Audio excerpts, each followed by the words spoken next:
উফ, এই 200 টাকাটা লৈহে আজি 500 টাকা জমা হ'ব বোধহয়। এতিয়া এতে ভৰাই থওঁ আৰ নোলাং আৰ ৰে আৰ নোলাং খালি খৰচা হয় নহলে। এই বেটাই তো 1 টাকাও খৰচ নকৰে ৰ আজি মৰমতে ছুটু কৰি দেখাম ডাকাইহে না এলা বিৰিয়ানী খুৱাব লৈ যাম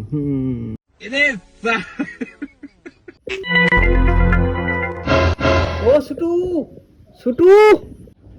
খাই বা আহিল দে আৰু ছুটু কৰি দেখাল মোক খাই তইটা পেচানা মুঝে ও ছুটু ছুটু কি রে তুই ঘটি টটি লৈ হেনা বহি আছি ও সেলকা তুই হে দে দে আয় বটব অলপ আয়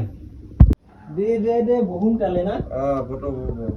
দে কটক কিয় আহিলি বা তুই এখন আহিলুং মানে ছুটু তুই কিবা ঘটি চটি লৈ বহি আছি না মই ধৰবাই নাপাং ৰে এই ঘটিটাৰ কথা তুই কি জানবি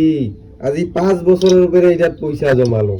এখনহে বোধহয় 500 টাকা হল মেলা হয়েছে দেখুন 500 টাকা চ বিরিয়ানি খাবা যাং চ বিরিয়ানি খাবা যাবি খাবাতো মন মনো আছিল কিন্তু পইচাটা যে মই জমা থলো এতিয়া তো ওলাবা নাপাম তুই টেনশনে লবা নালাগে তুই আজি খোৱা কালি মই তোক দিমে আৰ গোটে গাঁৱৰ মানুহ জানে 110% মই গ্যারান্টি দিয়া মানুহ হয় নেকি আচ্ছা তেনেহলে তোর কথা বতলে আজি এটা ভাঙাই দিম মই কিন্তু কালি তুই মোক দিবাই লাগব রে পয়সাটা नहीं सारुण के यहाँ कुछ तो गड़बड़ है হেই হব টেনশনে নাই ভাঙাই দি ও বঢ়িয়া এইছা তাহলে চ যাঙে চ সমানে দেখোন রে দুইজন আমি কালি কিন্তু দিবি পয়সাটা হ্যাঁ